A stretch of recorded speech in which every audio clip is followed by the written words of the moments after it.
বন্ধু বান্ধৱীসকল কি খবৰ আশা কৰোঁ সকলোৰে খবৰ ভাল মোৰতো বহুত বেছি ভাল আৰু আজিৰ এটা নতুন ভিডিঅ'ত সকলোকে স্বাগতম জনাই আৰম্ভ কৰিবলৈ লৈছোঁ মোৰ YouTube channel official jyotidipvlogs friends আমাৰ গাঁৱতে এখন শীতকালীৰ মেলা পাতিছে যেটো বিনা বাজাৰ নে কি বা কয় দাসনামা কিন্তু অতে যায় আছম আজি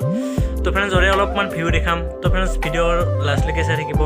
তো ফ্ৰেণ্ডছ চলিয়ে ভিডিঅ' শুৰু কৰতে हैं